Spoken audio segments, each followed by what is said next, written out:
Ξεκινήσει η καταγραφή, μπορείς να ξεκινήσεις. Ναι. Καλησπέρα σε όλους. Θα ήθελα να σας ευχαριστήσω για τη συμμετοχή σας στη σημερινή πρώτη εκδήλωση του 2024 της Ένωσης Ελλήνων Φεντεραλιστών για την Ομοσπονδία της Ευρώπης. Είναι τιμή και χαρά που σας έχουμε. Βεβαίως τιμή και χαρά που ξεκινάμε την δράση μας το 2024 με την ομιλία του καθηγητή κ. Τσούκαλη. Είμαστε όλοι φαν και το διαβάζουμε εδώ και χρόνια κάθε ανακοίνωσή του και προσωπικά διάβασα με πάρα πολύ ενδιαφέρον το τελευταίο του βιβλίο και είναι πραγματικά ένα κείμενο που αξίζει να διαβαστεί από όλους μας. Πριν του δώσω το λόγο για να κάνει την εισήγησή του για το πώς βλέπει αυτό στην χρονιά των ευρωεκλογών το 2024, δύο σημεία από μένα για να βάλω το πλαίσιο για την εκδήλωσή μας. Ευρωεκλογές, να κλείσετε όλοι, σας παρακαλώ. Ναι, ωραία. Λοιπόν, ευρωεκλογές τον Ιούνιο φέτος, τα εξωτερικά διλήμματα πάρα πολλά.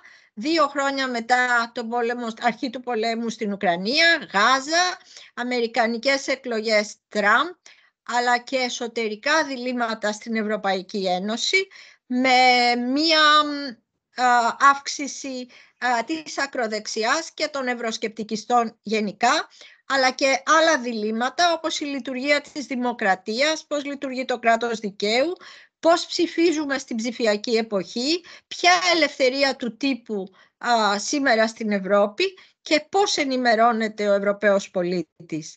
Στο πλαίσιο αυτό, τα ερωτήματα πολλά για μας, ειδικά σαν οργάνωση, είναι ενιαία η Ευρώπη σήμερα? Μπορούμε να μιλήσουμε για ένα κοινό πνεύμα στους 27? Δεύτερη ερώτηση, έχουμε ένα θετικό αφήγημα σαν Ευρωπαίοι για τις ευρωεκλογές? Ποια είναι τα επιτεύγματα που θα μπορούσαμε να πούμε θετικά για να ψηφίσουν οι Ευρωπαίοι πολίτες, θετικά για την ενίσχυση του ευρωπαϊκού οικοδομήματος στις εκλογές του Ιουνίου? Και τέλος, είμαστε ευχαριστημένοι, κύριε Τσούκαλη, από τη θέση της Ελλάδος στα διλήμματα της Ευρώπης σήμερα και του κόσμου γενικότερα. Σας δίνω το λόγο και είμαστε όλοι αυτιά για να σας ακούσουμε με πολύ ενδιαφέρον. Ευχαριστώ πολύ. Καλή χρονιά καθυστερημένα. Ευχαριστώ πολύ για την πρόσκληση. Είναι χαρά μου που μιλάω σε αυτή τη συνάντηση των Ελλήνων Φεντεραλιστών και που έχω την ευκαιρία να μοιραστώ μερικές σκέψεις μαζί σας και για τις μεγάλες προκλήσεις σε παγκόσμιο επίπεδο και ειδικά για το τι μπορεί να κάνει η Ευρώπη στο άμεσο μέλλον. Επιτρέψτε μου να ξεκινήσω με λίγα λόγια για αυτό που ονομάζω εγώ τη μεγάλη εικόνα, δηλαδή ποιος είναι ο κόσμος που ζούμε σήμερα και πόσο αλλάζει, και στη συνέχεια να μιλήσω για τα συγκεκριμένα θέματα που αφορούν την Ευρώπη και ίσως προσθέσω και 2 λόγια για την Ελλάδα στο τέλος, αν και ελπίζω ότι θα έχουμε και την ευκαιρία, αν θέλετε, να εξειδικεύσουμε περισσότερο στη διάρκεια της συζήτησης. Λοιπόν, θα ξεκινήσω με την πρώτη κοινότοπη διαπίστωση που λέει ότι ζούμε σε έναν κόσμο που χαρακτηρίζεται από μεγάλες αλλαγές που συμβαίνουν ταχύτατα. Αν με συνθηματικό τρόπο ήθελα να συνοψίσω την εποχή που ζούμε σήμερα, θα έλεγα ότι είναι η εποχή των 3 Α. Αλλαγές, αστάθεια, αβεβαιότητα. Και αυτά είναι τα 3 στοιχεία που χαρακτηρίζουν την εποχή μας. Ο πόλεμος επέστρεψε στη γειτονιά μας, στην ευρωπαϊκή γειτονιά. Η μεταψυχροπολεμική τάξη πραγμάτων κατέρευσε με την εισβολή του Πούτιν στην Ουκρανία. Αλλά δεν είναι μόνο η γειτονιά μας που αλλάζει, είναι και ολόκληρος ο κόσμος. Είναι σαφές ότι τα τελευταία χρόνια οι γεωπολιτικές τεκτονικές πλάκες μετακινούνται με τρόπο βίαιο. Ζούμε μάλλον το τέλος του μονοπολικού παγκόσμιου συστήματος. Δηλαδή μιας εποχής που κράτησε περίπου 30 χρόνια μετά το 89 και που χαρακτηρίστηκε από την ύπαρξη μιας και μόνης υπερδύναμης, που ήταν οι Ηνωμένες Πολιτείες. Οι οποίες οι Ηνωμένες Πολιτείες επίσης και διαμόρφωσαν τη μεταψυχροπολεμική τάξη πραγμάτων. Το κρίσιμο και ενδιαφέρον ερώτημα σήμερα είναι κατά πόσον το μονοπολικό σύστημα θα το διαδεχθεί ένα διπολικό σύστημα με μια στρατηγική αντιπαράθεση Ηνωμένων Πολιτειών και Κίνας, ή κατά πόσον προχωράμε σε κάτι διαφορετικό που είναι ένα πολυπολικό σύστημα με πολύ λίγους κανόνες. Για να το πούμε στα αγγλικά, είναι πολύ πιθανό ότι οδεύουμε προς ένα σύστημα multipolar και όχι multilateral. Γιατί το multilateral υπονοεί ύπαρξη κοινών οργανισμών και κοινών κανόνων. Ζούμε επίσης σε μία εποχή στην οποία το κράτος επιστρέφει. Μετά την κυριαρχία του νεοφιλελεύθερου οικονομικού μοντέλου, εδώ και ίσως 40 χρόνια, δηλαδή από την εποχή Reagan και Thatcher. Το κράτος επιστρέφει πρώτον ως πάροχος ασφάλειας και άμυνας, δεύτερον ως εγγυητής κοινωνικής συνοχής και τρίτον και σημαντικότερο ως πάροχος δημόσιων αγαθών, μεταξύ των οποίων περιλαμβάνεται το κλίμα και το περιβάλλον, αλλά όχι μόνον. Το κράτος αποκτά ολοένα και πιο ενεργό ρόλο στη λειτουργία της οικονομίας και στη διαμόρφωση του νέου καταμερισμού εργασίας σε παγκόσμιο και σε ευρωπαϊκό επίπεδο. Προσθέτω επίσης ότι ζούμε, όπως όλοι ξέρουμε, σε μια εποχή που η κλιματική αλλαγή παραμένει μια υπαρξιακή απειλή για την ανθρωπότητα, αλλά έχουμε πλέον μπει σε μια φάση στην οποία τα μέτρα που χρειάζεται να πάρουμε για να προωθήσουμε την πράσινη μετάβαση είναι μέτρα που έχουν ολοένα και μεγαλύτερο κόστος και τα τμήματα της κοινωνίας μας που επηρεάζονται άμεσα από τα μέτρα αυτά πλέον αντιδρούν. Αλλά το κρίσιμο ερώτημα για τα θέματα κλιματικής αλλαγής είναι πρώτον ότι χρειάζεται διεθνή συνεργασία, γιατί είναι ένα παγκόσμιο δημόσιο αγαθό που δεν είναι καθόλου προφανής στην εποχή που ζούμε, και δεύτερον ότι η μάχη θα δοθεί για το πώς θα επιμεριστεί το κόστος της πράσινης μετάβασης. Και γι' αυτό ακριβώς και οι αντιδράσεις σήμερα γίνονται πολύ πιο έντονες από ό,τι ήταν στο παρελθόν. Ζούμε επίσης σε μια εποχή, όπως ξέρουμε όλοι και όλες, τεχνολογικής επανάστασης. Μια νέα τεχνολογική επανάσταση που προσφέρει τεράστιες ευκαιρίες για όλους μας, αλλά ταυτόχρονα η οποία ενέχει υπαρξιακούς κινδύνους για τις ατομικές ελευθερίες, για τη λειτουργία της δημοκρατίας και η οποία χρειάζεται επίσης πάλι παρέμβαση δημόσιων φορέων για να δημιουργήσουν το θεσμικό πλαίσιο μέσα στο οποίο θα λειτουργήσει αυτή η τεχνολογική επανάσταση. Και τέλος, αν όλα αυτά δεν ήταν αρκετά, ζούμε επίσης και μια εποχή στην οποία υπάρχει κρίση της αντιπροσωπευτικής δημοκρατίας σε όλον τον δυτικό κόσμο. Άρα, αν θέλετε να το δείτε από την πλευρά του δυτικού κόσμου, έχουμε δύο ταυτόχρονες προκλήσεις. Η μία είναι ότι η παντοδυναμία της Δύσης αμφισβητείται, αλλά ταυτόχρονα βρίσκεται σε κρίση το κυρίαρχο στοιχείο του δυτικού κόσμου που ήταν η δημοκρατία. Τώρα, πώς αυτά επηρεάζουν την Ευρώπη? Προφανώς την επηρεάζουν με πάρα πολλούς τρόπους. Ας σκεφτούμε τι σημαίνουν όλα αυτά. Θα λέγω ότι για μας τους Ευρωπαίους, εδώ και χρόνια το όνειρό μας ήταν ότι ο κόσμος θα μοιάζει ολοένα και περισσότερο με την Ευρώπη. Δηλαδή θα είναι ένας κόσμος που θα χαρακτηρίζεται από ισχυρούς θεσμούς, συνεργασία, κοινούς κανόνες. Μέσα σε αυτόν τον κόσμο θα είχε τη δυνατότητα η Ευρώπη να όχι μόνο να εξάγει το μοντέλο της, αλλά ταυτόχρονα να κερδίσει από μια ολοένα και μεγαλύτερη οικονομική αλληλεξάρτηση και ταυτόχρονα έναν κόσμο στο οποίο θα μπορεί να ασκεί τη λεγόμενη ήπια δύναμή της, γιατί άλλη δύναμη δεν είχε. Αυτός ο κόσμος πια δεν ισχύει. Και όχι μόνο ο κόσμος αυτός δεν ισχύει. Δηλαδή δεν ζούμε σε ένα κόμμα που μας μοιάζει, αλλά που μας μοιάζει ολοένα και λιγότερο. Αλλά ταυτόχρονα αν θέλετε, η άλλη παραδοχή, η έμεση, ήταν ότι η Ευρώπη θα ασκεί την ήπια δύναμή της σε έναν κόσμο με κανόνες και θεσμούς και αυξανόμενη οικονομική αλληλεξάρτηση, αλλά στο πίσω μέρος του μυαλού μας υπήρχε πάντοτε η παραδοχή ότι οι Ηνωμένες Πολιτείες θα παραμένουν ο ίστατος προστάτης της Ευρώπης σε περίπτωση που τα πράγματα πάνε άσχημα.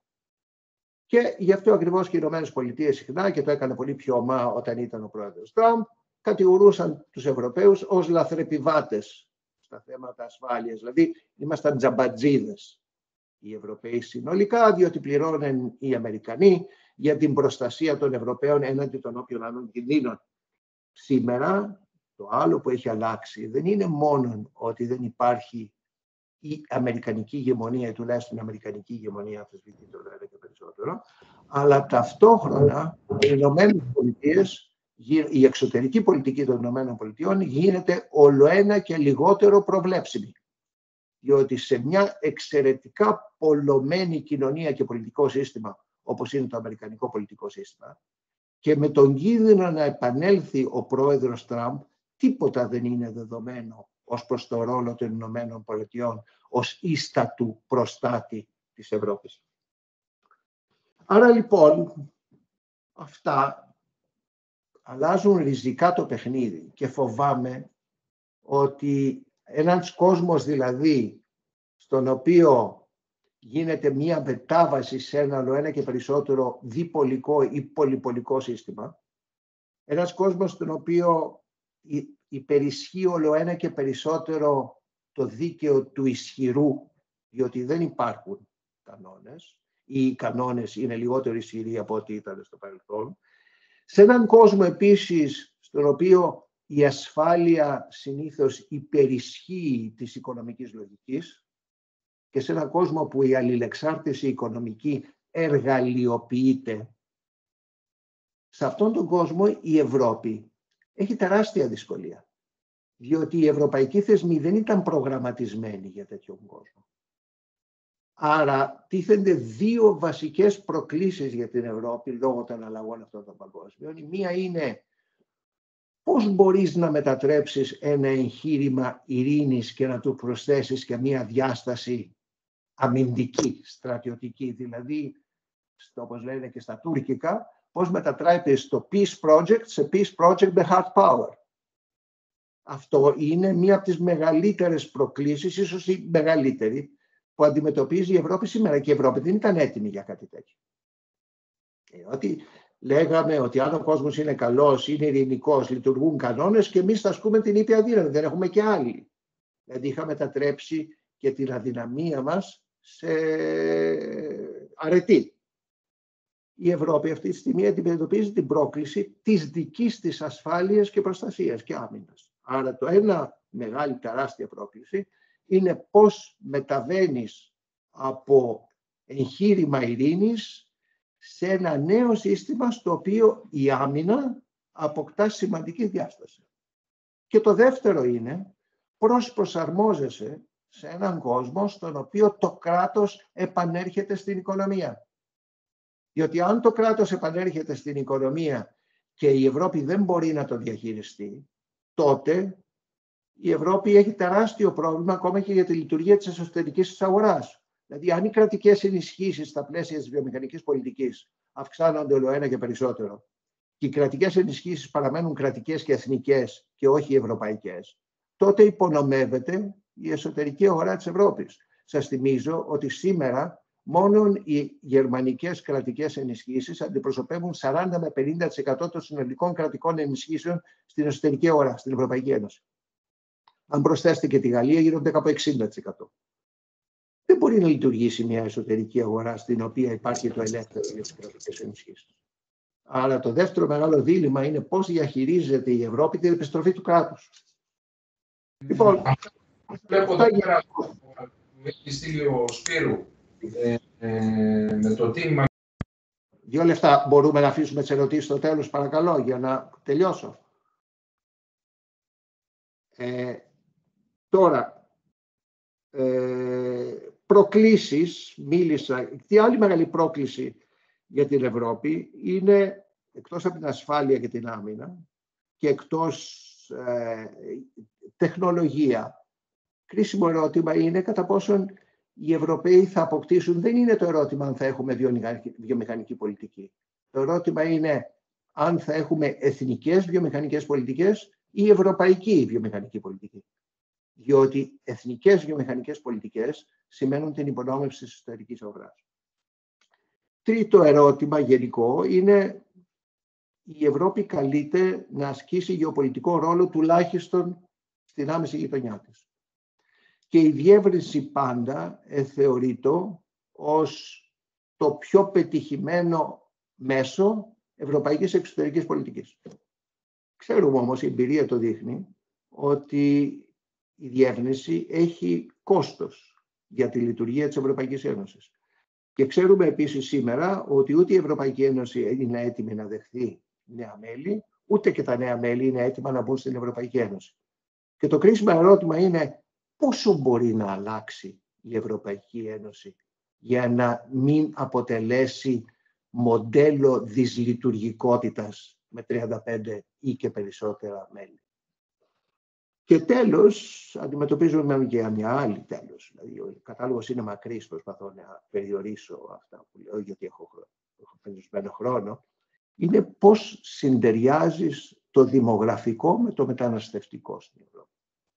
Ξέρουμε ότι η Ευρώπη γυράσκει, ξέρουμε ότι ο ευρωπαϊκός πληθυσμός συρρικνώνεται. Από οικονομική άποψη η Ευρώπη χρειάζεται μετανάστευση. Από πολιτική και κοινωνική άποψη όμως, αν δεν ελέγξει τις μεταναστευτικές ροές, κινδυνεύει το πολιτικό και κοινωνικό σύστημα να τυραχτεί στον αέρα.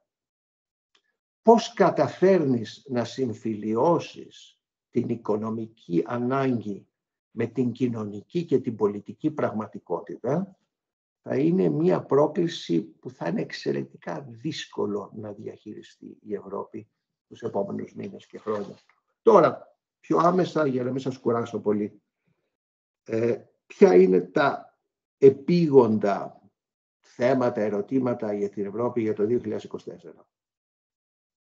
Αντιμέτωποι με ευρωπαϊκές εκλογές τον Ιούνιο του 2024, το κρίσιμο ερώτημα είναι πώς αντιμετωπίζουμε την πρόκληση της ακροδεξιάς και των αντισυστημικών κομμάτων και την άνοδο του εθνικισμού στην Ευρώπη.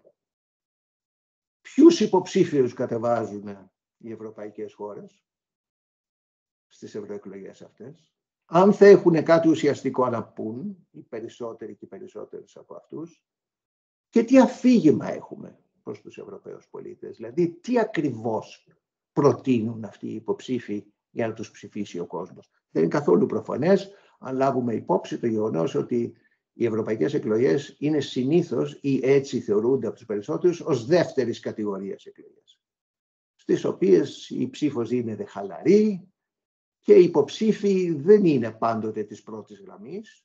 Και αν προσθέσουμε επίσης και κάτι άλλο που αφορά ειδικότερα τη δική μας χώρα, όταν η δική μας χώρα έχει αποφασίσει ότι οι υποψήφοι θα είναι με ενιαίο εθνικό ψηφοδέλτιο. Και το κρίσιμο ερώτημα είναι πόσοι άνθρωποι υπάρχουν στην Ελλάδα που έχουν πανελλαδική αναγνωρισιμότητα ή τις οικονομικές δυνατότητες να ασκήσουν πανελλαδική προεκλογική εκστρατεία. Και η ερώτηση είναι ρητορική, γιατί νομίζω ξέρετε την απάντηση. Άρα, από τη στιγμή που υιοθετούμε ένα σύστημα ενιαίου ψηφοδελτίου για 8 εκατομμύρια πολίτες, εν μέρει προδικάζουμε και το ποιοι θα εκλεγούν. Και αυτό δεν είναι το πιο αισιόδοξο μήνυμα για την αντιμετώπιση του προβλήματος της ακροδεξιάς και του εθνικισμού. Δεύτερο άμεσο ερώτημα το 2024 μετά τις ευρωπαϊκές εκλογές είναι τι είδους πολιτική ηγεσία θα αναδειχθεί από τις διεργασίες του Ευρωπαϊκού Συμβουλίου.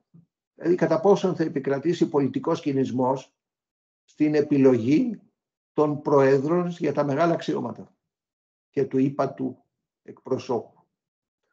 Δεν έχω την απάντηση, απλώς ελπίζω, αλλά δεν έχω και τρομερή αισιοδοξία. Επόμενο μεγάλο ερώτημα είναι πώς η Ευρώπη θα διαχειριστεί μια ενδεχόμενη επανεκλογή Τραμπ στις Ηνωμένες Πολιτείες. Αυτό εδώ και μήνες είναι κάτι που οι περισσότεροι Ευρωπαίοι θέλαν να μην το σκέφτονται καν και να μην το συζητάνε. Όσο περνάει ο χρόνος και το ενδεχόμενο επανεκλογής Τραμπ ενισχύεται, και ξέρουμε καλά ότι αν ο Τραμπ έρθει στην εξουσία μετά τον Νοέμβριο του 2024, θα είναι πολύ χειρότερη εκδοχή από αυτή που ζήσαμε στην πρώτη του εκλογή.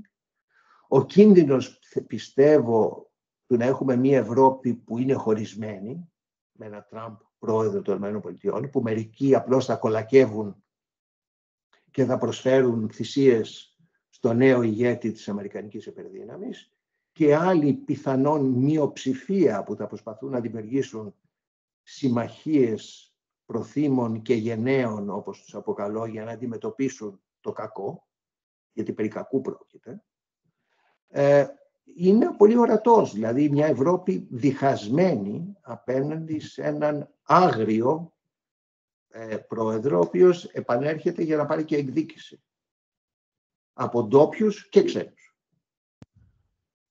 Τρίτο μεγάλο ερώτημα είναι πώς διαχειριζόμαστε τους πολέμους στη γειτονιά μας, πόσο θα κρατήσει η αρκετά εύθραυστη ενότητα των Ευρωπαίων στον πόλεμο της Ουκρανίας. Σίγουρα δεν μπορούμε να μιλήσουμε ούτε καν για ενότητα εύθραυστη στο θέμα της Γάζας και του Μεσανατολικού. Η Ευρώπη, όπως ξέρουμε, είναι διαιρεμένη, αλλά δεν είναι η πρώτη φορά που συμβαίνει αυτό. Οι Ευρωπαίοι ποτέ δεν ήταν ενωμένοι στα θέματα της Μέσης Ανατολής, για πολλούς ιστορικούς, πολιτικούς και οικονομικούς λόγους. Και τέλος θα πρόσθετα και κάτι άλλο. Πού θα βρούμε τους πρόσθετους πόρους που χρειαζόμαστε για να χρηματοδοτήσουμε άμυνα, κλιματική πολιτική, κοινωνική συνοχή και βιομηχανική πολιτική. Σας θυμίζω, και το ξέρετε πολύ καλά, ότι η πλειοψηφία των Ευρωπαίων πολιτικών δεν τολμούν καν να αναφέρουν την αύξηση φόρων. Φοβάμαι ότι είναι αναπόφευκτο. Στην εποχή που ζούμε σήμερα και με τις προκλήσεις που αντιμετωπίζει η Ευρώπη και οι Ηνωμένες Πολιτείες, θα χρειαστεί αύξηση των κρατικών δαπανών. Από πού θα έρθουν οι πόροι αυτοί, όταν όλοι οι πολιτικοί υπόσχονται ως βασικό προεκλογικό αφήγημα σε οποιαδήποτε εκλογή ότι δεν πρόκειται να αυξήσουν τους φόρους. Μερικοί λένε να τους μειώσουν κιόλας. Από πού θα έρθουν οι πόροι αυτοί και πώς θα ενισχυθεί ο κοινοτικός προϋπολογισμός για να αντιμετωπίσει αυτή τη σειρά των προκλήσεων, μερικές από τις οποίες ανέφερα μόλις πριν από λίγο. Για να κλείνω. Νομίζω ότι το μέλλον της Ευρωπαϊκής Ένωσης, αν υπάρχει, γιατί πραγματικά ανησυχώ όλο ένα και περισσότερο, είναι μια Ευρώπη όλο ένα και περισσότερο διαφοροποιημένη. Μια Ευρώπη όλο ένα και περισσότερο διαφοροποιημένη, που διατηρεί έναν σκληρό πυρήνα που περιλαμβάνει την εσωτερική αγορά και τη λειτουργία της δημοκρατίας, αλλά από εκεί και πέρα η περαιτέρω προώθηση της ενοποίησης συνεπάγεται συμμαχίες ικανών και προθήμων. Δεν μπορεί σε πάρα πολλά από τα θέματα αυτά η Ευρώπη να λειτουργήσει με 27, πόσο μάλλον με 35 χώρες, στα θέματα άμυνας, στα θέματα εξωτερικής πολιτικής. Και το σημαντικό και το σοβαρό πρόβλημα που υπάρχει σήμερα είναι ότι, όπως ξέρετε όλες και όλοι, εδώ και δεκαετίες η προωθητική μηχανή της Ευρωπαϊκής Ενοποίησης ήταν πάντοτε βασισμένη στη γαλλογερμανική συνεργασία. Η γαλλογερμανική συνεργασία υπολειτουργεί, είναι ευγενικός ο όρος που χρησιμοποιώ σήμερα, λόγω της πολιτικής κατάστασης και των προσωπικότητων τόσο στο Παρίσι όσο και στο Βερολίνο. Χωρίς γαλλογερμανική συμμαχία φοβάμαι ότι σοβαρές πρωτοβουλίες δεν μπορούν να πάρθουν. Και μου επιτρέπετε μια τελευταία λέξη, ειδικά για τη χώρα μας, έτσι να το θέσω και κάπως προκλητικά για να προκαλέσω αντιδράσεις. Η Ελλάδα έχει προφανώς συμφέρον, μακροπρόθεσμο, να υπάρχει μια ισχυρή ενωμένη Ευρώπη με ισχυρή εξωτερική πολιτική. Το λέμε κάθε τόσο και το επαναλαμβάνουμε χωρίς να σκεφτόμαστε τι λέμε. Διότι η Ελλάδα, η οποία ζητά ισχυρή εξωτερική πολιτική, είναι η χώρα επίσης η οποία επιμένει να διατηρεί το βέτο της σε θέματα εξωτερικής πολιτικής. Το Υπουργείο Εξωτερικών στην Αθήνα είναι ανένδοτο στο θέμα αυτό. Τώρα, το πώς η Ελλάδα, οι Έλληνες μεταξύ μας, καταφέρουμε να συνδυάζουμε στο μυαλό μας μια ισχυρή ευρωπαϊκή εξωτερική πολιτική και τη διατήρηση του βέτο, είναι κάτι που με ξεπερνάει και περιμένει κάποιον να μου το εξηγήσει πώς θα το καταφέρει. Και αν θέλετε να σας προκαλέσω ακόμη περισσότερο, λέμε για χρόνια ότι εμείς υποστηρίζουμε αναφανδόν τη διεύρυνση προς τα Δυτικά Βαλκάνια. Μόνο που αποφεύγουμε να θυμόμαστε ότι για 20 περίπου χρόνια ήμασταν εμείς που μπλοκάραμε την πρόοδο των διαπραγματεύσεων με τη Βόρεια Μακεδονία και τώρα επαναλαμβάνουμε το ίδιο και με την Αλβανία. Αυτά και περιμένω να ακούσω τις αντιδράσεις σας. Σας ευχαριστώ πολύ.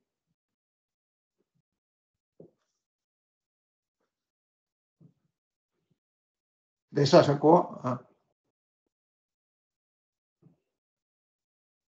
Τώρα με ακούτε, νομίζω όλοι. Ναι.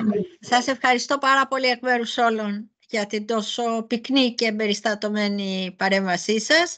Κρατάω για τους φίλους που μας συνδέθηκαν λίγο αργότερα τα 3α που μας είπατε στην αρχή, αλλαγές, αστάθεια, αβεβαιότητα, αλλά και τα σημεία τα ερωτήματα που θέσατε στο τέλος της παρέμβασής σας.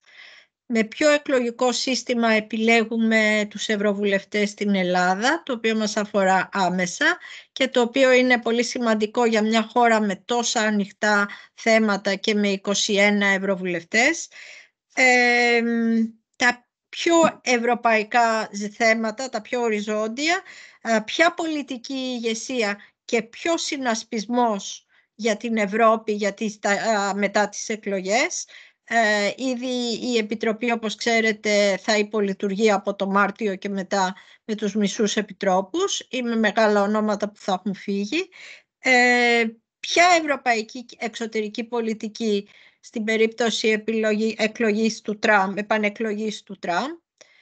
Τι ενωμένη Ευρώπη θα μπορούμε να περιμένουμε στο μέτωπο της Ουκρανίας. Για την Γάζα το είπατε με πάρα πολύ σαφήνεια ότι δεν υπήρχε ποτέ κοινή θέση. Τα ψηφίσματα των Ηνωμένων Εθνών επιβεβαιώνουν ότι δεν υπάρχει στοιχειωδώς κοινή θέση για πολύ βασικά θέματα. Σήμερα είχαμε το Διεθνές Ποινικό Δικαστήριο την απόφαση για το θέμα της γενοκτονίας. Πολύ σημαντική απόφαση. Να τονίσω ότι και ο Ισραηλινός δικαστής υπερψήφισε. Πολύ ενδιαφέρον. Ποιες αλλαγές στην Ευρώπη? Εμείς σαν φεντεραλιστές από τον Νοέμβριο έχουμε μία πρόταση για την ανάγκη συνέλευσης. Περιμένουμε την απόφαση για αρχές του 2025 για αλλαγές συνθήκων. Πιστεύουμε ότι δεν μπορεί το σύστημα αυτό σαν φεντεραλιστές από όλα τα πολιτικά κόμματα, από τις 5 πολιτικές ομάδες του Ευρωκοινοβουλίου, δεν πιστεύουμε ότι οι τωρινές συνθήκες επιτρέπουν στην Ευρώπη να απαντήσει στα διλήμματα της επόμενης μέρας. Και το τελευταίο ζήτημα που θέσατε και είναι και κεντρικό, αφού το επόμενο summit θα αφορά το θέμα αυτό, με ποιους πόρους θα μπορέσει η Ευρώπη να ανταποκριθεί στις καινούργιες προκλήσεις. Αυτά από μένα. Δεν ξέρω τώρα αν οι φίλοι θα έλεγα να έχουμε ερωτήσεις πολύ συγκεκριμένες στον κύριο Τσούκαλη, αφού παρουσιαστείτε συνοπτικά και η ερώτησή σας να είναι πολύ σαφής, ώστε να υπάρχει διάλογος και να μπορέσουμε να έχουμε μια συζήτηση, ώστε να μιλήσουν και οι περισσότεροι όσοι θέλουν να μιλήσουν. Δεν ξέρω αν κάποιος θέλει να αρχίσει ερωτώντας κάποια ερώτηση και τα λοιπά. Ο Λάμπης ο Κοντονής είναι ο συντονιστής μας, είναι ο συντονιστής μας στο παράρτημα Βρυξελών και εργάζεται στο Ευρωπαϊκό Κοινοβούλιο. Ναι, Λάμπη. Καλησπέρα. Να καλωσορίσω τον αγαπητό καθηγητή μας. Είχαμε συνεργαστεί και στο ΙΑΜΕΠ, στο Πανεπιστήμιο. Είμαι ο Λάμπης Κοντονής, συντονιστής της Βρυξέλλες στο Ευρωκοινοβούλιο και παρακολουθώ εξωτερική πολιτική και οικονομία. Ήταν εξαιρετική, αν και απεσιόδοξη εικόνα, αλλά νομίζω ότι είναι πραγματικότητα. Και το βλέπουμε εδώ και στους θεσμούς και στο πώς αλλάζουν οι ισορροπίες και στο Ευρωκοινοβούλιο, και αυτό που θα έχουμε να αντιμετωπίσουμε μετά τις ευρωεκλογές νομίζω ότι είναι κάτι αρκετά τρομακτικό, γιατί όπως είπατε, το κράτος επιστρέφει. Το βλέπουμε και με την άνοδο της ακροδεξιάς, βλέπουμε διασπάσεις στην αριστερά που πια επαναφέρει και η ίδια την έννοια του κράτους. Οπότε νομίζω ότι υπάρχει μια συμπίεση και από τις δύο πλευρές για μια ενίσχυση του κράτους σε όλα τα επίπεδα. Είπατε ότι αμφισβητείται η Δύση και είπατε ότι και η Δύση είναι σε κρίση. Μήπως το ένα έχει επιφέρει το άλλο? Μήπως ότι είμαστε σε κρίση έχει επιφέρει και την αμφισβήτηση? Νομίζω ότι η διεύρυνση που αναφέρατε πολύ σωστά είναι ένα κλασικό φαινόμενο.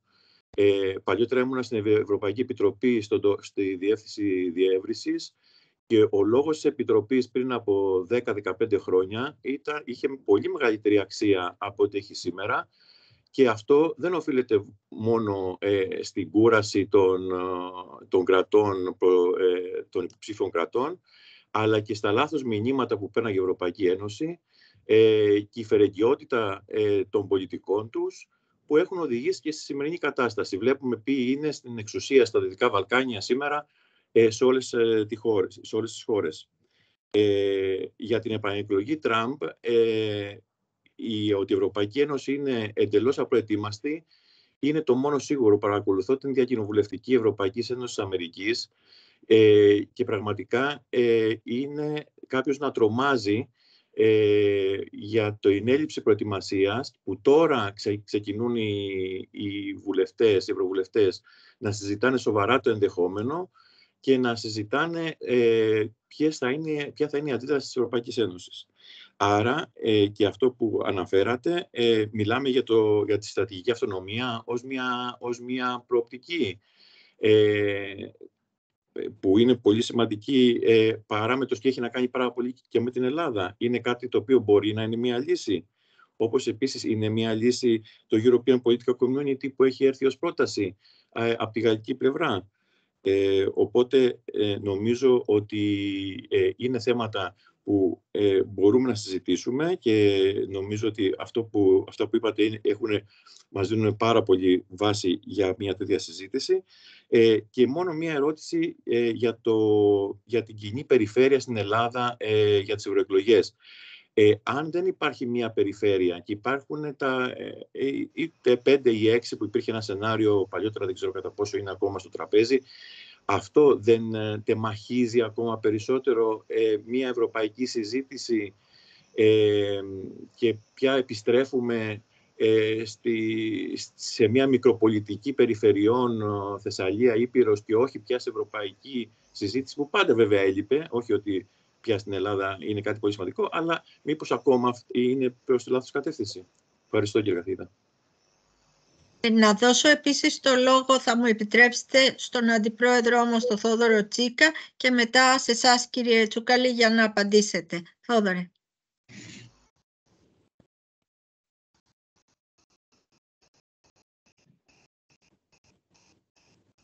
Δεν ακούγεσαι, Θόδωρε.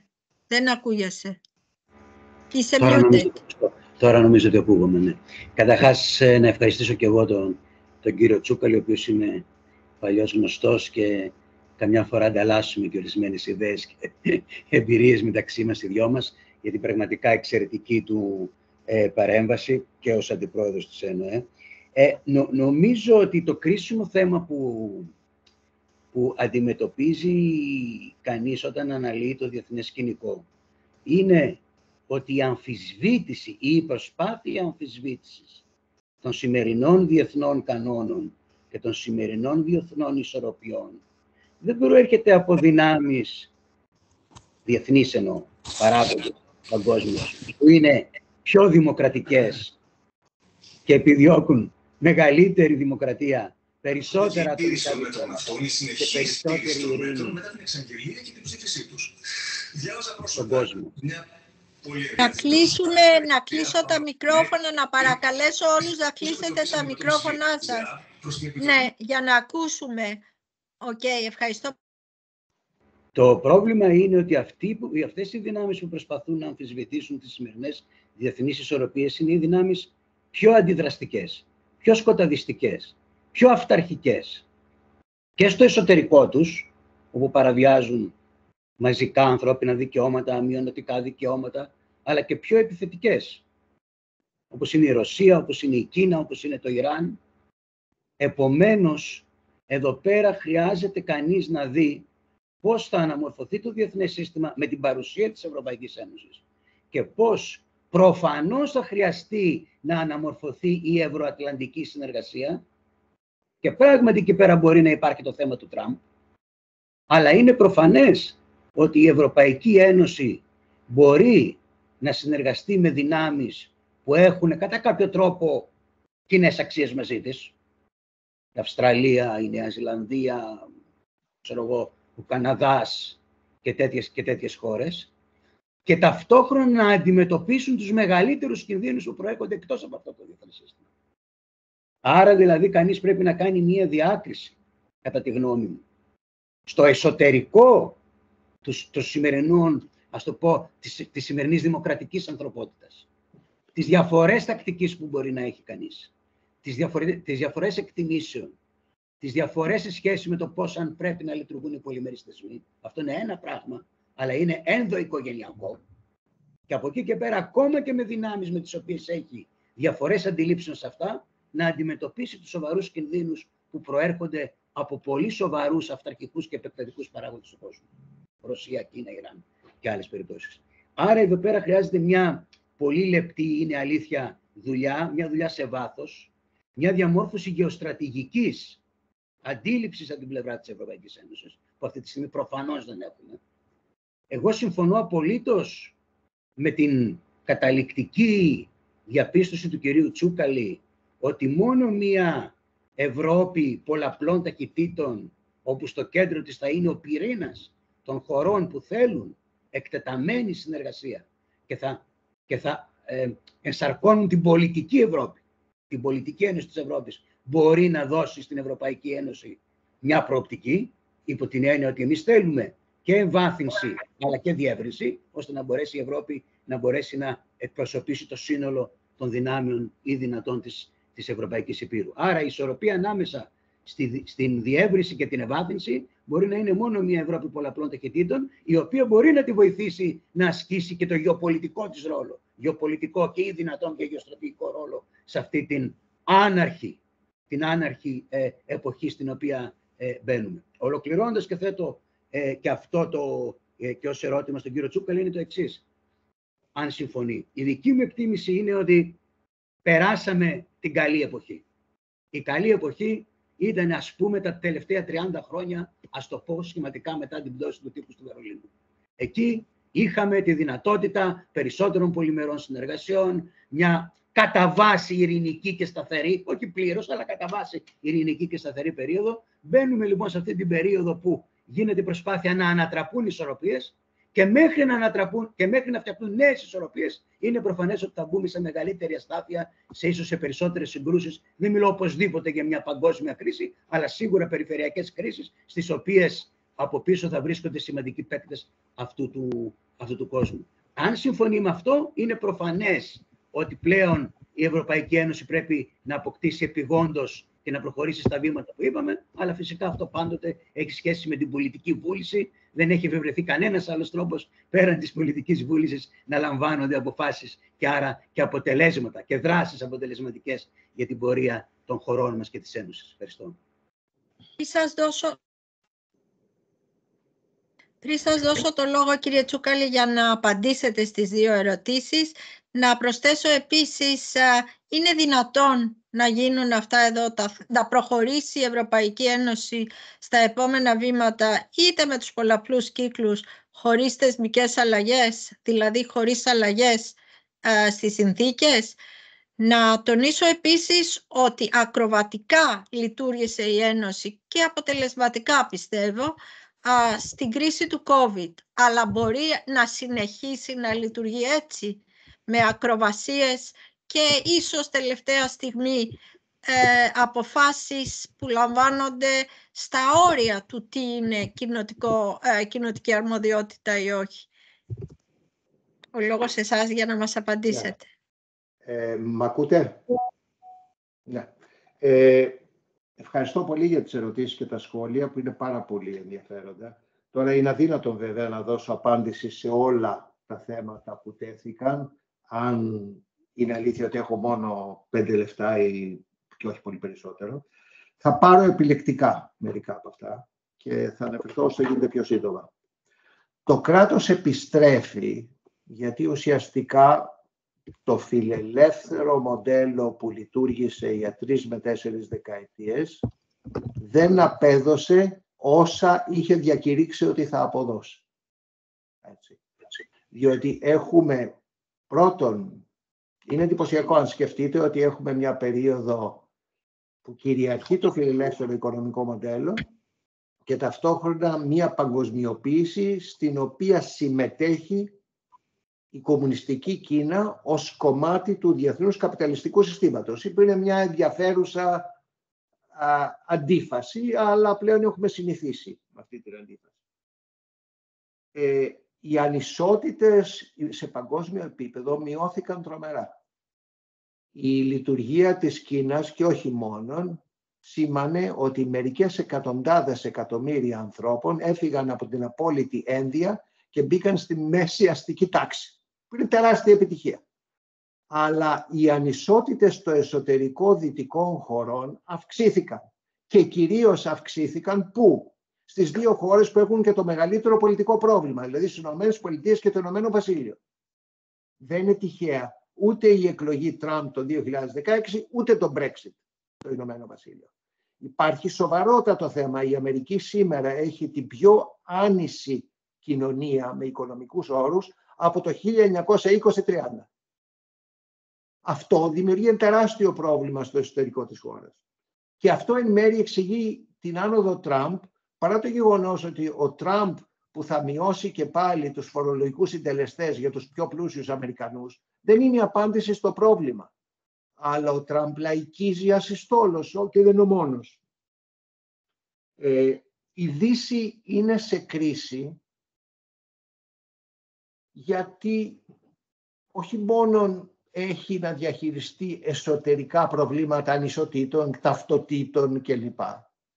Αλλά είναι επίσης ότι σε διάφορα μεγάλα διεθνή θέματα η αξιοπιστία των δυτικών χωρών αμφισβητείται όλο ένα και περισσότερο από τον λεγόμενο παγκόσμιο νότο. Δεν είναι μόνο η Κίνα.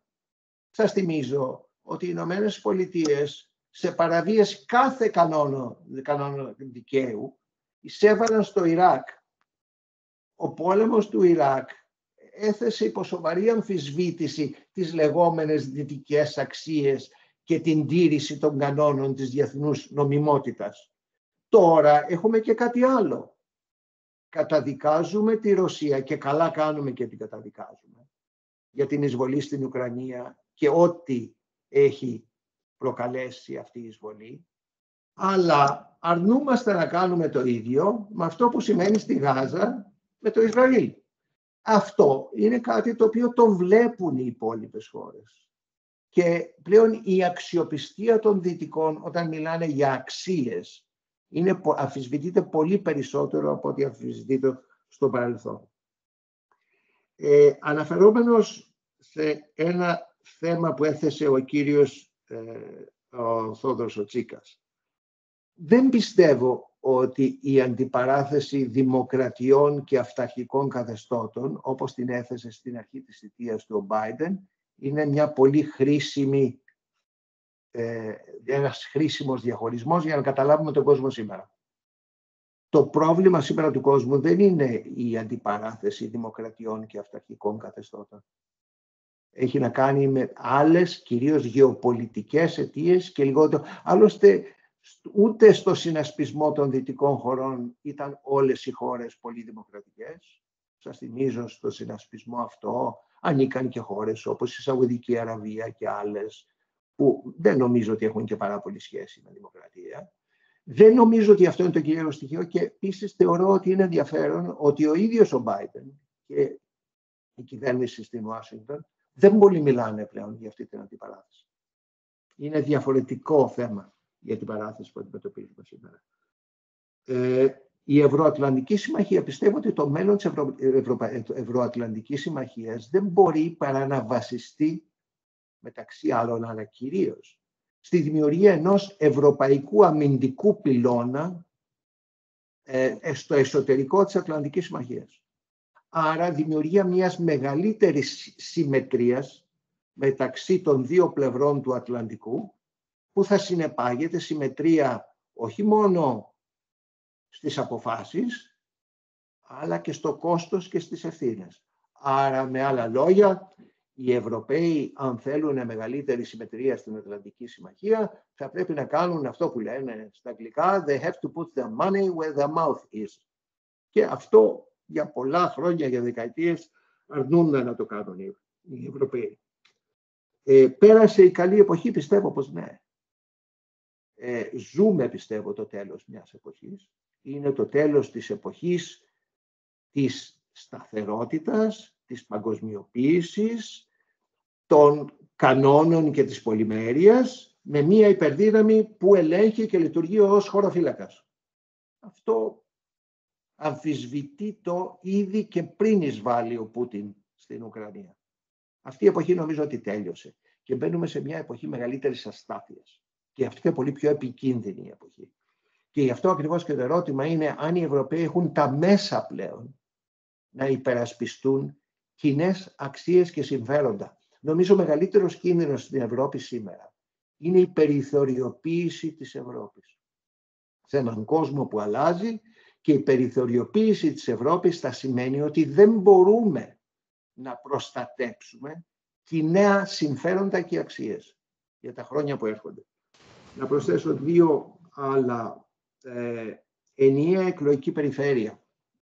Είναι ενδιαφέρον και να το πούμε ομά. Πιστεύω ότι η ποιότητα των Ελληνίδων και Ελλήνων ευρωβουλευτών ήταν καλύτερη την πρώτη περίοδο που είχαμε ψηφοδέλτια που ορίζονταν από τους αρχηγούς των κομμάτων, από αυτούς που εκλέγονται στις τελευταίες περιόδους που έχουμε εκλογές και σταυρό. Είναι κάτι ευχάριστο να διαπιστώνει κανείς κάτι τέτοιο αν πιστεύει στη δημοκρατία? Όχι. Άρα πιστεύω η απάντηση δεν είναι το ενιαίο εθνικό ψηφοδέλτιο. Πρακτικά είναι αδύνατο να λειτουργήσει. Θα έχουμε 42 υποψήφιους σε κάτι λίστες και πόσοι από αυτούς πιστεύετε ότι για το μέσο Έλληνα και τη μέση Ελληνίδα είναι στοιχειωδώς αναγνωρίσιμοι? Άρα η αναγνωρισιμότητα δεν μπορεί παρά να είναι συνάρτηση της εμφάνισής τους στα τηλεοπτικά προγράμματα, ιδιαίτερα τα πρωινάδικα, και στην οικονομική τους δυνατότητα να χρηματοδοτήσουν πανελλαδική εκστρατεία.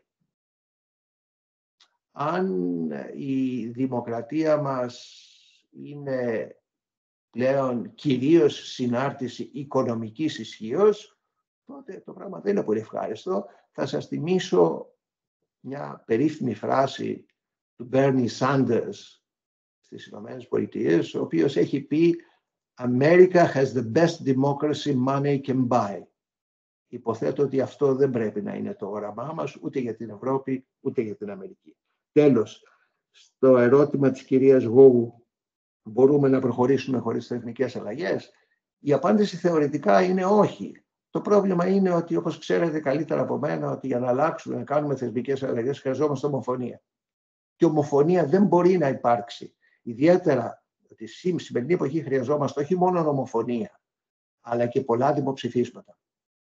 Στις σημερινές πολιτικές συνθήκες που επικρατούν στην Ευρώπη, είναι αδύνατον να εξασφαλίσουμε ομοφωνία και θετικές απαντήσεις σε μια σειρά από εθνικά δημοψηφίσματα.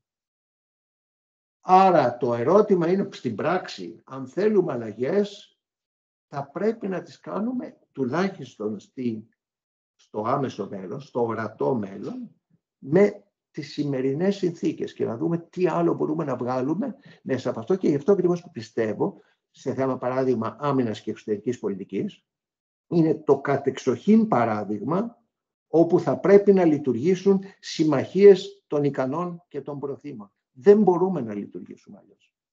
Δεν μπορεί η Ευρώπη να είναι όμηρος του κάθε Όρμπαν. Του κάθε Όρμπαν. Δεν είναι μόνο ένας στα θέματα εξωτερικής πολιτικής. Αυτά. Να σας παρακαλέσω ακόμα για ένα γύρο, μία-δύο πολύ σύντομες ερωτήσεις και μετά ο αγαπητός Σπύρος Παπάς και ο Κώστας ο Φιλιππίδης ζήτησαν το λόγο. Ζητώ συγγνώμη για την κατάχρηση, να πάρω το λόγο. Είναι για να απευθύνω ένα γεια σου στον αγαπητό μου Λουκά. Η καθημερινότητα μας κυνηγάει, αλλά σήμερα έβαλα φρένο για να τον ακούσω. Και τον ευχαριστώ γιατί με τη συστηματική του παρουσίαση μας έδωσε τη δυνατότητα να βάλουμε σε κάποια τάξη αυτά που κουβεντιάζουμε λίγο πολύ καθημερινά. Εν είδη συμμετοχής στη συζήτηση, θα ήθελα, Λουκά, να κάνω και την εξής σκέψη για το δικό σου προβληματισμό. Μία άλλη αντίφαση σε αυτές που μας ανέφερες. Η Ένωση λοιπόν στηρίζεται στην έννοια του κράτους δικαίου. Η ίδια όμως δεν έχει καταφέρει να γίνει ένωση δικαίου. Τι σημαίνει κράτος δικαίου, γιατί και αυτό το έχουμε λιγάκι θολώσει. Διάκριση εξουσιών, αρχή νομιμότητας, έλεγχο από τα διοικητικά δικαστήρια. Διάκριση εξουσιών σε επίπεδο ένωσης φυσικά δεν υπάρχει. Υπάρχει σχετική διάκριση, αλλά αυτό δεν είναι το πιο σημαντικό. Υπάρχει βεβαίως ο έλεγχος από το δικαστήριο. Αλλά για να φτάσουμε στο δικαστήριο πρέπει να έχουμε εφαρμόσει προηγουμένως την νομιμότητα.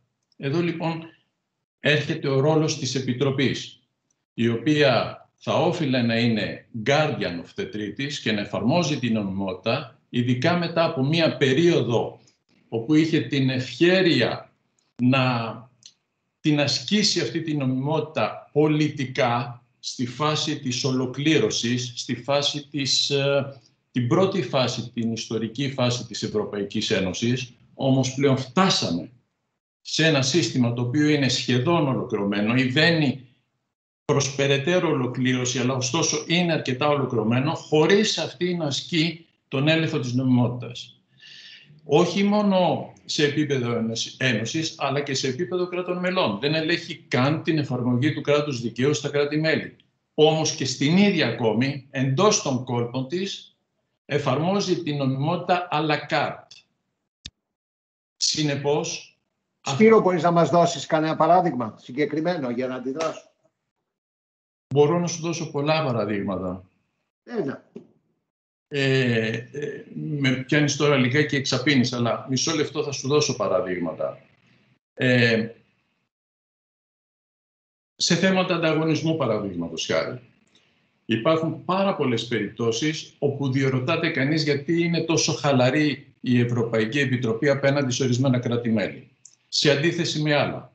Είναι άσκηση πολιτικής. Ωστόσο, ειδικά στα θέματα ανταγωνισμού, που είναι αποκλειστική αρμοδιότητα της Επιτροπής, εκεί πέρα δεν θα έπρεπε να εμφυλοχωρεί η πολιτική διάσταση. Θα έπρεπε να εφαρμόζεται η νομιμότητα. Έχει δυστυχώς παρανοήσει, θέλω να πω, έχει δυστυχώς η Επιτροπή παρεξηγήσει τη σημασία της εφαρμογής της νομιμότητας. Προσπαθεί να παραμείνει ζώσα σε πολιτικό επίπεδο, ενώ η πολιτική διάσταση της Επιτροπής πλέον και η δύναμή της θα ήταν στην εφαρμογή της νομιμότητας. Αυτό δεν το έχει καταλάβει.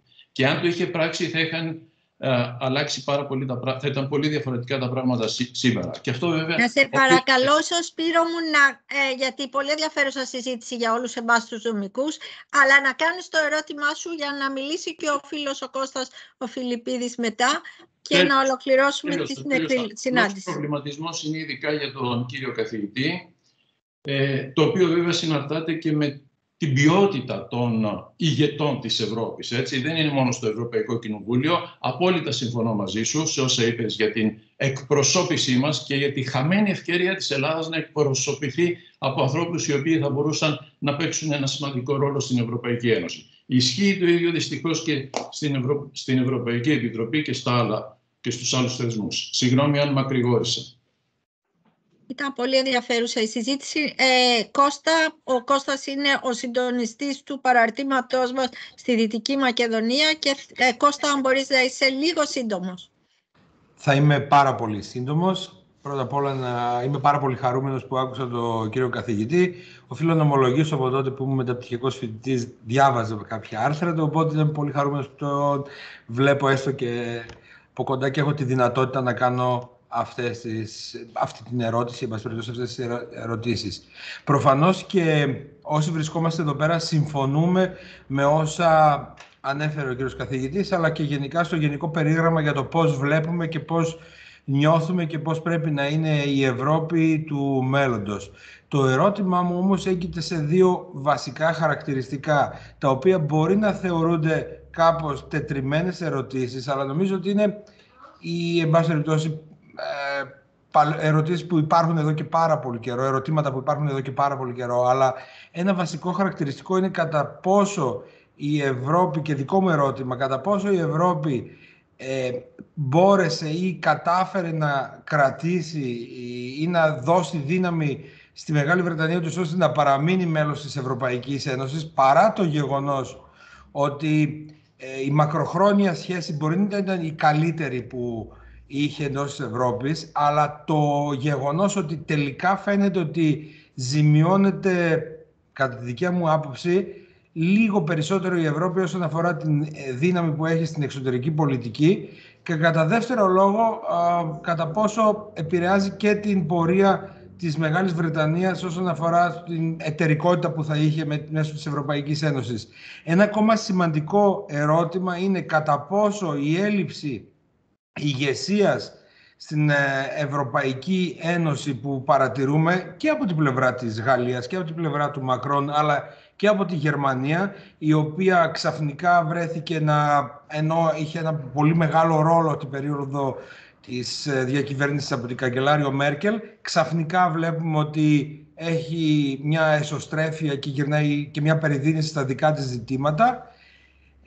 Κατά πόσο μπορεί αυτός ο ρόλος να ανακτηθεί μέσα από τις ευρωπαϊκές εκλογές. Και τρίτο, σαν μια εντός εισαγωγικών παρατήρηση, είναι ότι φιλελεύθερη Ευρώπη και φιλελεύθερη Αμερική είχαμε όλο το προηγούμενο διάστημα. Δεν άλλαξε κάτι σε αυτό. Αυτό γενικά μας έχει οδηγήσει σε αυτό το σημείο. Αλλά η εφαρμογή, για παράδειγμα, της πολιτικής ή η δύναμη που είχε η Ευρωπαϊκή Επιτροπή την περίοδο της ηγεσίας του Juncker είναι τελείως διαφορετική από την ηγεσία η οποία έχει αυτή την περίοδο η Ευρωπαϊκή Επιτροπή. Οπότε νομίζω ότι είναι και θέμα προσωπικότητων ως ένα σημείο. Σε ευχαριστώ πολύ, Κώστα μου. Αυτά ήθελα να πω, ελπίζω να ήμουν σύντομος. Σας ευχαριστώ πάρα πολύ. Ευχαριστώ πάρα πολύ, Κώστα μου. Κύριε καθηγητά, οι απαντήσεις σας, δεδομένου ότι η Επιτροπή έχει μία θεώρηση ήδη για το πώς θα εφαρμόσει το κράτος δικαίου στις ετήσιες αξιολογήσεις της και έχει πάρθει και η απόφαση στο πλαίσιο αυτό οι εκθέσεις για το κράτος δικαίου να περιλάβουν από το 2024 και τις υποψήφιες χώρες, το οποίο φυσικά θα έχει τις επιπτώσεις που όλοι καταλαβαίνουμε στη διαδικασία της διεύρυνσης, η οποία είχε τη δικιά της λογική μέχρι τώρα. Ναι, ευχαριστώ πάρα πολύ για τις ερωτήσεις και τα σχόλια. Πρώτα απ' όλα, αναφερόμενος σε αυτά που είπε ο φίλος ο Σπύρος Παπάς. Ναι, δεν διαφωνώ. Υπάρχει θέμα, γιατί η Ευρωπαϊκή Επιτροπή είναι επιφορτισμένη να διασφαλίζει την νομιμότητα και την εφαρμογή των κανόνων, αλλά η Ευρωπαϊκή Επιτροπή είναι ταυτόχρονα, όλο ένα και περισσότερο, ένα πολιτικό όργανο. Και η πολιτική ανταγωνισμού στην οποία αναφέρθηκε είναι πολύ χαρακτηριστικό παράδειγμα. Δηλαδή, σε μια εποχή που επιστρέφει το κράτος, σε μια εποχή που η βιομηχανική πολιτική επιστρέφει. Είναι απ' τη μια το καλό, το θετικό νέο είναι ότι αποκτήσαμε το πακέτο του Next Generation EU που είναι εντυπωσιακό. Ήταν από τις μεγαλύτερες επιτυχίες της Ευρώπης τα τελευταία χρόνια. Αλλά το οποίο δεν είναι αρκετό. Διότι ταυτόχρονα είσαι αντιμέτωπος με αυτό που κάνουν οι ΗΠΑ, με το Inflation Reduction Act και με μια πλέον ενεργό βιομηχανική πολιτική και μια προσπάθεια της αμερικανικής κυβέρνησης να προσελκύσει επενδύσεις στις Ηνωμένες Πολιτείες μέσω κρατικών ενισχύσεων και το κάνει με τρόπο πολύ πιο αποτελεσματικό και πιο γενναιόδωρο από ό,τι το κάνει η Ευρώπη μέχρι σήμερα. Και έτσι όσο η Ευρώπη δεν μπορεί να το κάνει συνολικά ως Ευρώπη, αυτό που κάνει δεν είναι αρκετό, το κάνουν οι εθνικές κυβερνήσεις. Λοιπόν, εκεί έχεις μια πολύ λεπτή ισορροπία. Πώς εφαρμόζεις την πολιτική ανταγωνισμού που λέει ουσιαστικά ότι οι κρατικές ενισχύσεις είναι μόνο η εξαίρεση που μπορεί να αναγνωριστεί σε ειδικές συνθήκες, όταν γίνεται ευρύτερη χρήση πλέον των κρατικών ενισχύσεων. Και αναφέρθηκα ήδη πριν, αλλά θέλετε να πάρετε και το παράδειγμα της Ουγγαρίας. Η Ουγγαρία του κυρίου Όρμπαν ήταν ανεκτή, οι συμπεριφορές Όρμπαν ήταν ανεκτές για χρόνια στο εσωτερικό της Ευρωπαϊκής Ένωσης. Μόνο τα τελευταία χρόνια τα πράγματα αλλάξαν. Και σας θυμίζω επίσης ότι το κόμμα του κυρίου Όρμπαν συνέχιζε να είναι κομμάτι του Ευρωπαϊκού Λαϊκού Κόμματος μέχρι πριν από λίγα χρόνια. Λοιπόν, πού τραβάς τη γραμμή μεταξύ κράτους δικαίου και πολιτικής, είμαι σίγουρος ότι ο φίλος ο Σπύρος Παπάς το ξέρει πολύ καλά. Τα όρια αυτά μετακινήθηκαν τα τελευταία χρόνια και μπορώ να καταλάβω γιατί δεν είναι ευχαριστημένος, ούτε εγώ θα ήμουν. Τώρα, για το Ηνωμένο Βασίλειο, το θέμα του Ηνωμένου Βασιλείου επανέρχεται στο μέτρο που πρώτον είναι αρκετά πιθανή η αλλαγή κυβέρνησης στο Ηνωμένο Βασίλειο και δεύτερο το γεγονός ότι σε θέματα ασφάλειας και άμυνας το Ηνωμένο Βασίλειο είναι πολύ χρήσιμο. Αν μιλάμε για μια ευρωπαϊκή αμυντική συνεργασία, μια ευρωπαϊκή αμυντική συνεργασία χωρίς τους Βρετανούς έχει πολύ λιγότερη αξιοπιστία. Ουσιαστικά οι μόνες δύο χώρες που είναι υπολογίσιμες δυνάμεις από στρατιωτική άποψη είναι η Γαλλία και το Ηνωμένο Βασίλειο. Όλοι οι υπόλοιποι είναι της πλάκας. Σε επίπεδο ευρύτερο, όχι σε επίπεδο μικρής περιφέρειας. Και τέλος να κλείσω με κάτι άλλο. Κάνατε σύγκριση μεταξύ Επιτροπής Juncker και Επιτροπής von der Leyen. Ωραία, εγώ την Επιτροπή λίγο Juncker την έζησα κάπως από κοντά ως σύμβουλος του κυρίου Juncker, οπότε δεν θέλω να σχολιάσω αυτό. Είναι διαφορετικές οι δύο επιτροπές. Θέλει όμως κάτι άλλο που είναι και να κλείσω ίσως με αυτό. Ένα από τα προβλήματά μας σήμερα στην Ευρώπη είναι ότι οι κυβερνήσεις των περισσότερων, αν όχι σχεδόν όλων των ευρωπαϊκών κρατών, είναι εξαιρετικά αδύναμες. Έχουμε ένα κατακερματισμό του πολιτικού συστήματος σε όλη τη Δύση και κυρίως βέβαια στην Ευρώπη. Βλέπετε, άνοδος νέων δεν είναι μόνο η άνοδος της ακροδεξιάς. Είναι ο κατακερματισμός που βέβαια έχει την ακραία του μορφή, την παίρνει στην Ολλανδία, όπου είναι δεν θυμάμαι πόσα ντουζίνες τα κόμματα που εκπροσωπούνται στο Ολλανδικό Κοινοβούλιο. Οι κυβερνήσεις συνασπισμού που δημιουργούνται στις περισσότερες χώρες αναπόφευκτα είναι εύθραυστες, ευάλωτες και οι πρωθυπουργοί, οι πολιτικές ηγεσίες είναι και αυτές το ίδιο.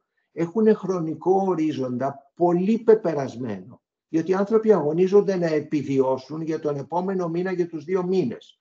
Από αυτούς τους ανθρώπους είναι δύσκολο να ζητήσεις όραμα και στρατηγική για την Ευρώπη. Είναι μια πολυτέλεια που για πολλούς από αυτούς είναι πολύ ακριβή.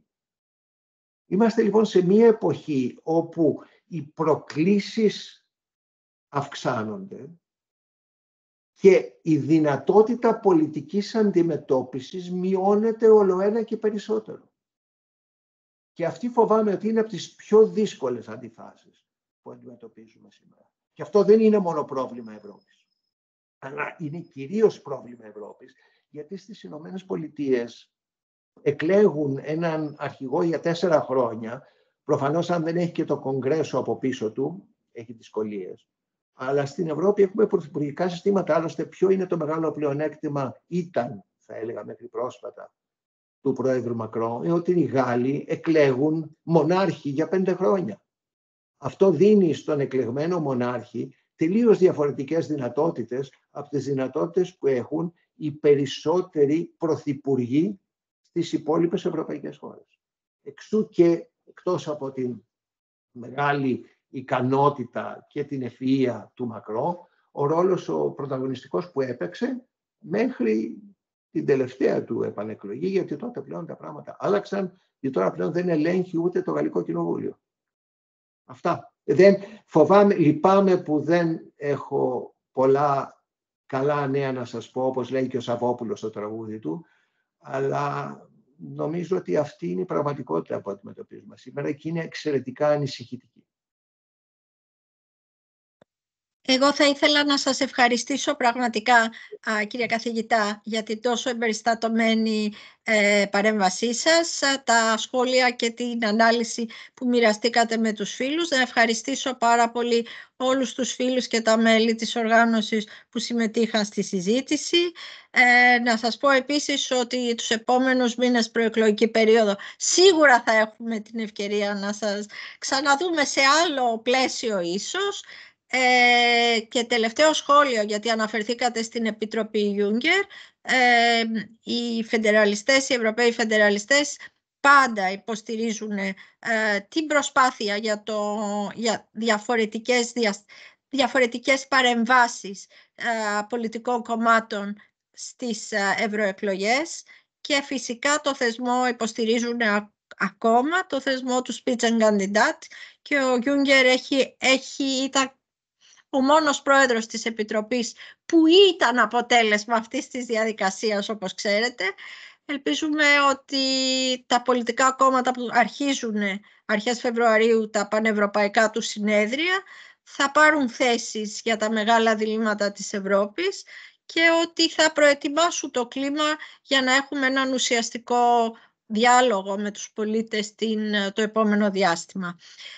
Να ευχαριστήσω ξανά τον καθηγητή κύριο Τσούκαλη για την τιμή που μας έκανε και τη χαρά που ήταν μαζί μας σήμερα, και ξεκινήσαμε το 2024 με τη δικιά του παρέμβαση. Να παρακαλέσω όλους τους φίλους που είναι και μέλη της οργάνωσης να παραμείνουν ώστε να ξεκινήσουμε τη Γενική Συνέλευση άμεσα. Θα πρέπει να γίνει καταμέτρηση ώστε να δούμε αν έχουμε απαρτία. Και να ευχαριστήσω και όλους τους φίλους που ήταν σήμερα μαζί μας σε αυτή την εκδήλωση. Ραντεβού. Εγώ να σας ευχαριστήσω και να σας ευχηθώ καλή επιτυχία. Να είστε καλά.